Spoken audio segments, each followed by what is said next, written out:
teman-teman semuanya, kembali lagi sama aku, Lutera Nadia dengan 3 digit NRP terakhir 098. Di video kali ini kita akan melanjutkan pembahasan ke lab yang ke-6 yaitu lab 2.4.4 mengenai locating log file. Jadi di lab ini kita akan lebih familiar terhadap locating and manipulating Linux log file.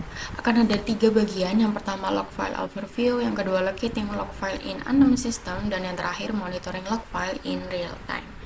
Oh ya, kita disuruh untuk mempersiapkan security workstation virtual machine. Langsung aja lanjut ke part yang pertama, yaitu log file overview.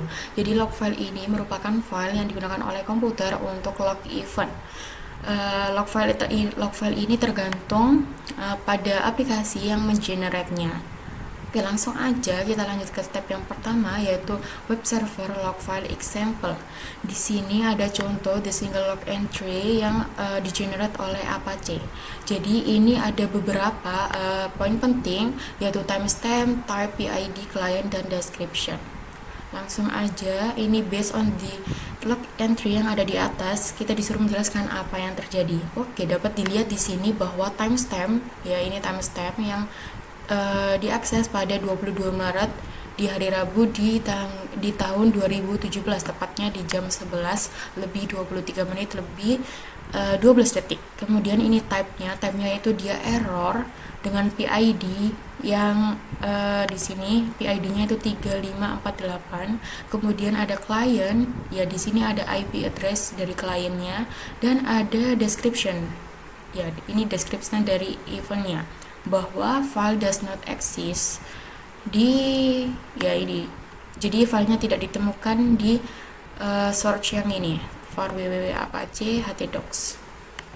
Oke, ini kita disuruh menjelaskan, kita jawab terlebih dahulu. Ya, ini udah aku jawab dan kita lanjut ke berikutnya.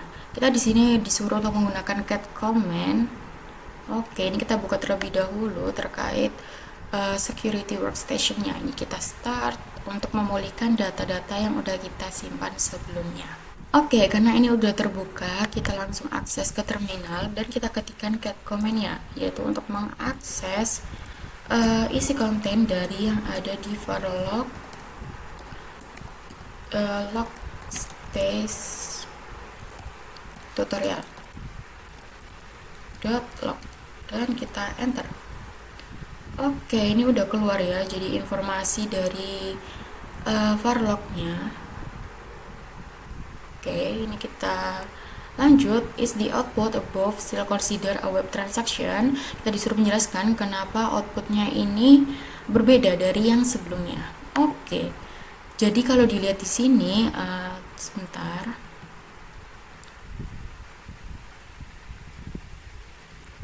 Oke, jadi ini dapat kita lihat bahwa ini ada komponen-komponen sama yang seperti sebelumnya. Jadi ini ada timestamp-nya, terus ini ada IP address-nya, dan ini ada perintah get. Kemudian ada research ke web browser yang lain dan HTTP 11. Oke, ini dapat kita simpulkan bahwa dia termasuk web server dari karakteristik yang informasi yang ditampilkan ini. Hanya saja berbeda untuk urutannya karena memang konfigurasi yang digunakan itu tujuannya beda. Gitu. Oke, kita jawab terlebih dahulu di sini. Oke, ini udah aku jawab. Jadi informasi atau output yang diberikan ini juga termasuk web event. Hanya saja informasi itu berada dalam urutan yang berbeda, tetapi ada pesan get, keberadaan alamat IP client, referensi ke berbagai browser web, dan HTTP versi 1.1. Jadi ini mengonfirmasi bahwa dia itu adalah log file web server. Hanya saja formatnya itu berbeda karena emang layanan yang dikonfigurasi untuk mencatat informasi itu berbeda dalam urutan yang berbeda pula. Oke, langsung aja kita lanjut ke step yang kedua, yaitu operating system log file example. Jadi di sini Linux itu menggunakan var log directory untuk menyimpan berbagai log file termasuk operating system log itu sendiri. Ya, ini kita langsung aja lanjut ke step yang A, yaitu kita disuruh untuk menggunakan more command untuk dapat menampilkan konten dari var log message file. Nah, jadi more comment ini beda sama cat comment. Meskipun mereka sama-sama membuka isi konten, tetapi kalau more comment ini allows for a base navigation, jadi navigasi yang lebih cepat melalui file. Oke, langsung aja kita coba di sini dengan mengetikkan komen yaitu sudo more var log message. Kita enter, ini ada passwordnya yaitu cyberops dan kita enter. Oke teman-teman, jadi ini udah aku coba berkali-kali karena tadi kan sempat error ya, dan ternyata tetap nggak bisa. Outputnya itu dia nggak bisa ngebuka si varlog message ini karena no such file or directory. Jadi kita menggunakan informasi yang ada di sini aja ya. Ini kita lanjut. Log file are very important for troubleshooting. Nah, kita disuruh mengasumsi bahwa user that a specific system report that all network operation were slow around 4.20 di tanggal 19 Mei. Oke. Ini can you find evidence of that in the log entries shown above? If so, it would in what lines explain. Kita disuruh menjelaskan bukti dari pernyataan yang ada di sini berdasarkan log entries yang disebutkan di atas. Oke, karena kita tidak bisa mengidentifikasi langsung, kita show answer. Oke, jadi jawabannya ini di tanggal 19 Mei, tepatnya di jam 4:19 ke 4:21, networknya itu was flapping. Jadi dia itu beralih dari atas ke bawah itu dengan cepat. Kemudian di log entries itu secara jelas menjelaskan, mengkonfirmasi the user report, laporan dari user itu sendiri. Oke. Ya, kita lanjut ke bagian yang kedua, yaitu kita akan menemukan log file di unknown system. Jadi di section ini kita akan menunjukkan bagaimana kita menemukan dan menampilkan Nginx logs menggunakan security workstation VM. Langsung aja kita ke bagian yang A. Jadi di sini kita disuruh untuk mengetahui terlebih dahulu terkait detail dari Nginx menggunakan man Nginx, kemudian kita enter, dan di sini dapat kita lihat bahwa si Nginx ini merupakan HTTP and reverse proxy server atau mail proxy server. Langsung lanjut ke poin yang B, yaitu kita disuruh untuk scroll down untuk menemukan Nginx logging section. Ya, ini ada di bagian section debugging log. Nah, ini udah ketemu. Oke, lanjut.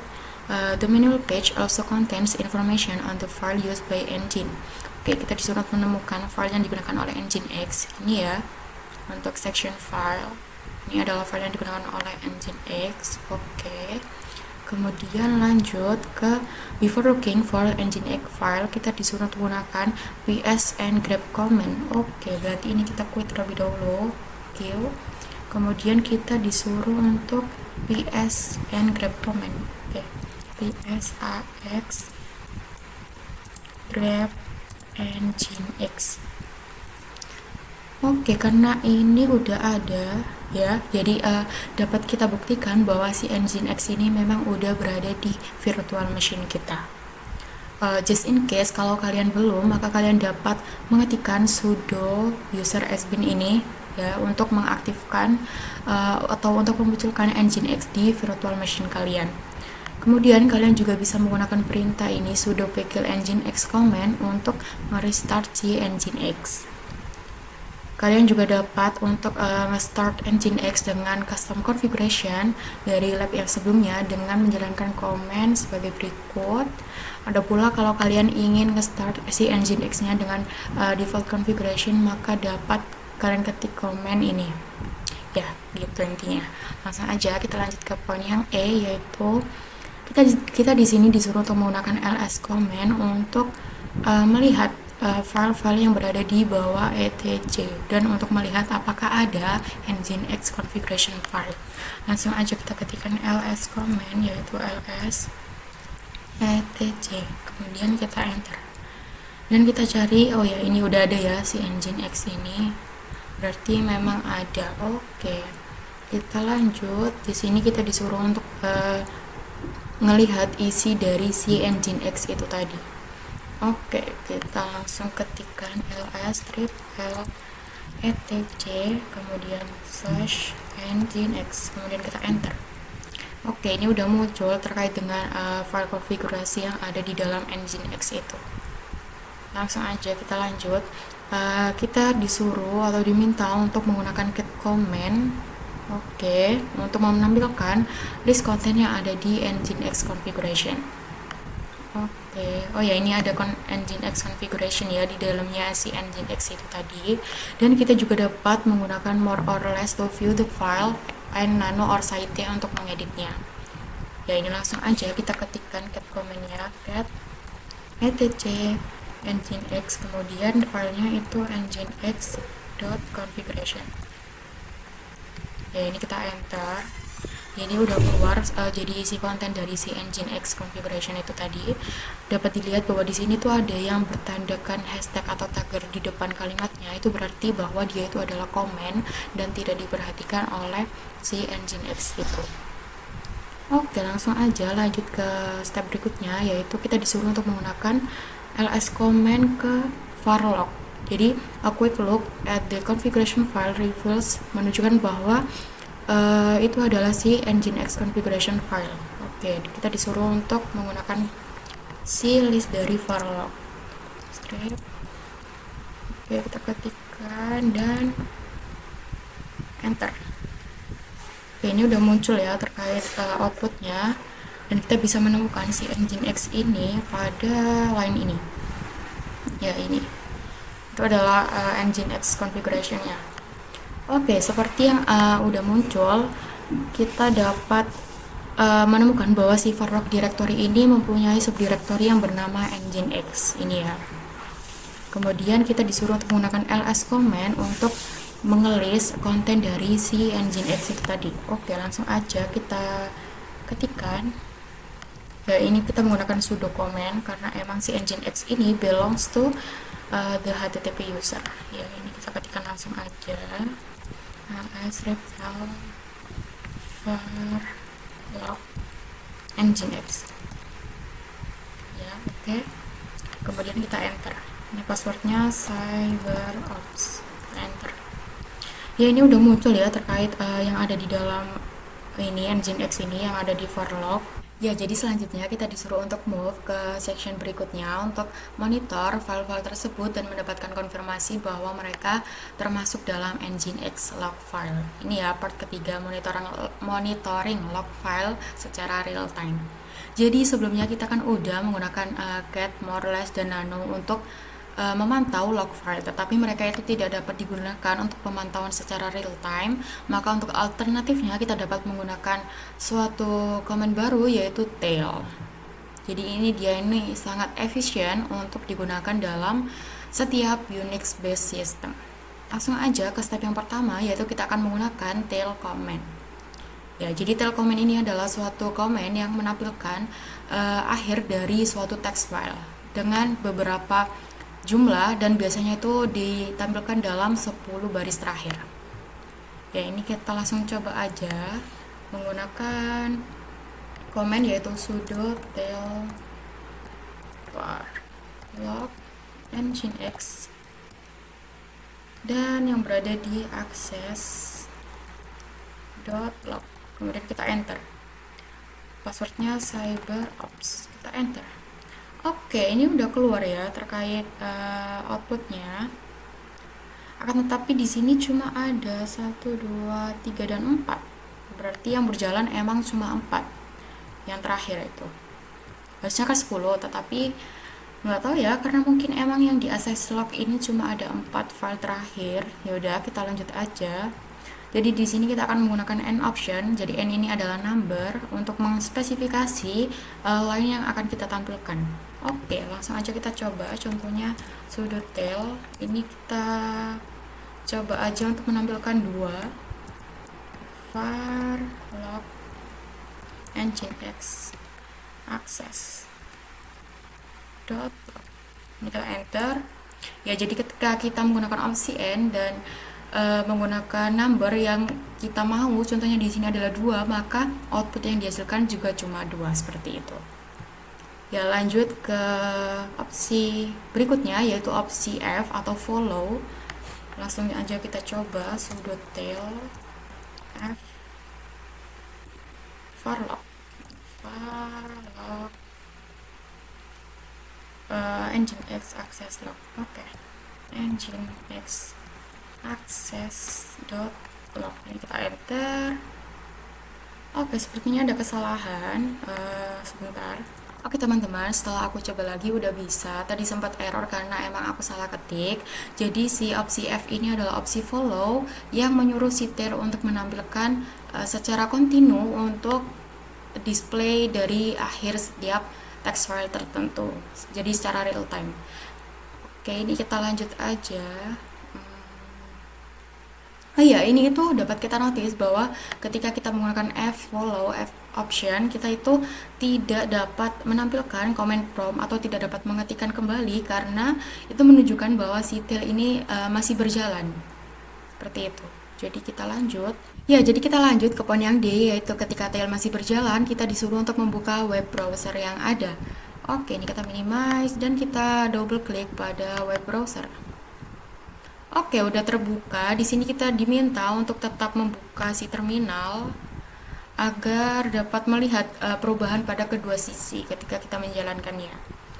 Kemudian ini di poin yang E kita disuruh untuk menuliskan address yaitu 127.0.0.1. Kemudian kita enter. Ya, ini adalah suatu alamat dari VM itu sendiri yang menunjukkan bahwa browser ini terkonek pada web server yang berjalan di lokal komputer. Oke, jadi ini coba kita refresh dan kita perhatikan bahwa di halaman terminal sebelah sini akan terus bertambah. Jadi itu merupakan entry baru yang muncul ketika kita mengakses halaman 127.0.0.1. Nih, jadi karena log file ini diupdate oleh Nginx, maka kita dapat menyatakan bahwa varlock access ini memang berada di memang termasuk log file yang digunakan oleh Nginx ya. Ya, karena kita udah berhasil untuk memonitoring atau memantau secara real time, maka ini dapat kita Ctrl C untuk menutupnya. Ya, ini udah kita bisa menuliskan kembali promptnya karena memang tailnya udah selesai. Oke teman-teman, melanjutkan ke step yang kedua, yaitu kita mendapatkan bonus tool menggunakan journalctl. Jadi Security Workstation VM itu kan berbasis Arch Linux, dan Arch Linux sendiri menggunakan sistem D, yaitu sebagai init system. Untuk init system adalah a set of rules and convention governing the way the user space in a given Linux system is created and made available to the user. Ya, ini terkait latar belakang ketika kita menggunakan journalctl, dan langsung aja kita lanjut ke poin yang A, yaitu kita diminta untuk menggunakan journalctl command dengan tanpa ini option apapun. Oke, langsung aja kita coba dengan menuliskan journalctl dan kita enter. Oke, ini udah muncul terkait output yang dihasilkan oleh journalctl. Jadi di sini ada hint bahwa kita sekarang sedang berada untuk tidak melihat message dari pengguna yang lainnya atau sistem yang lainnya. Dan di sini yang kita gunakan adalah user yang berada di grup admin sistem jurnal yang dapat melihat seluruh pesannya. Ya, jadi di sini terkait pesan-pesannya ini ada timestampnya ya. Jadi setiap line-nya itu ada. Dan ini kita lanjut ke pertanyaan. Ini ada pertanyaan, how can you run journalctl and see all log entries? Oke. Jadi ini ketika kita ingin melihat log entry, seluruh log entries, maka kita harus menggunakan journalctl sebagai seorang user root. Nah, jadi untuk menggunakan user root, kita juga harus mengetikkan command yaitu sudo. Jadi nanti bisa kita ketikkan sudo journalctl seperti itu. Oke, ini kita jawab aja langsung. Oke, jadi ini udah aku jawab terkait pertanyaannya, dan kita langsung aja lanjut ke poin yang B, yaitu di poin yang B kita disuruh untuk menggunakan B option untuk menampilkan log entries yang relate ke boot. Oke, langsung aja kita coba. Ini kita quit terlebih dahulu dan kita ketikkan sudo journalctl. Ya, ini kita menggunakan sudo agar dia itu terhubung ke user root. Yaitu kita B dan kita enter. Passwordnya yaitu cyberops dan kita enter. Ya, ini udah muncul terkait log entries yang relate ke boot. Lanjut. Ini kita klik terlebih dahulu, dan di sini kita disuruh untuk menampilkan menggunakan opsi angka, yaitu ketika kita menggunakan opsi 1 maka kita akan menampilkan entries yang relate ke last boot atau boot terakhir. Nah, kalau kita ingin menampilkan 2 boot terakhir maka kita dapat menggunakan opsi 2. Jadi langsung aja kita coba sudo journal ctl B sama 2 untuk menampilkan to last boots gitu. Oke, ini kita enter. Udah ya, ini udah muncul. Ini sama. Lanjut ke poin yang D. Quit. Di sini kita disuruh untuk menggunakan list boots untuk sebuah opsi untuk mengelis berdasarkan boots yang ada sebelumnya. Ya, ini sudo journal ctl list boots. Ya, ini adalah opsi untuk menampilkan list ya dari boots yang ada sebelumnya. Langsung aja kita lanjut, ini kita quit. Di sini kita disuruh untuk menggunakan opsi lagi, yaitu since. Jadi since ini merupakan suatu opsi untuk menspesifikasi the time range, jadi kayak jangka waktu gitu dari log entries yang akan ditampilkan gitu. Contohnya ini kita coba untuk menampilkan sudo journal ctl dari 2 jam yang lalu. Oke, ini petik 1 2 hours ago, kemudian kita enter. Ya, jadi ini adalah terkait dengan log entries yang udah berjalan sejak 2 jam yang lalu tuh. Jadi selain hitungan jam kita juga bisa menggunakan hitungan hari. Ini kita quit, kemudian kita coba untuk menampilkan dari 1 hari yang lalu, journal ctl since 1 day ago. Kita enter. Ya, ini udah muncul ya, ini banyak banget yang dari 1 hari yang lalu. Oke, lanjut ke poin yang F, yaitu kita jurnal GTL itu juga dapat menyediakan atau menampilkan log entries yang relate ke spesifik layanan. Jadi kayak ke layanan tertentu. Ini kita quit terlebih dahulu menggunakan U option. Ya, langsung kita coba aja ya. Sudo journal GTL U option. Jadi U option ini untuk menampilkan terkait dengan layanan tertentu. U option, maaf. U Nginx service. Enter. Ya, ini udah ada ya terkait Nginx yang berjalan atau log entries yang berjalan yang relate terhadap service ataupun layanan tertentu gitu. Ya, kita lanjut ke poin yang G, yaitu similar to tailf. Jadi seperti yang udah kita jalankan sebelumnya di part yang kedua, tailf. Jadi jurnal CTL itu juga bisa support real time monitoring. Jadi dia itu juga bisa mensupport ataupun melakukan monitoring secara real time. Ya, ini kita dapat menggunakan sama seperti sebelumnya, yaitu sudo journal CTL dengan opsi F atau follow. Ini kita enter. Ya, ini udah ya yang berjalan secara real time. Kemudian di H ini kita quit terlebih dahulu, Ctrl C lebih tepatnya.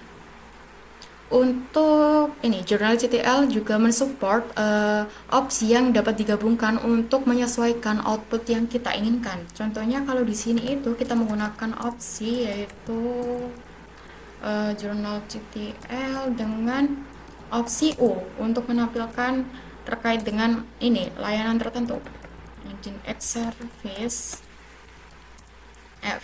Jadi komen ini untuk menampilkan output yang kita filter dengan opsi U untuk beberapa ataupun service tertentu, layanan tertentu, dengan digabungkan opsi follow, yaitu untuk menampilkan secara real time. Ini kita enter aja.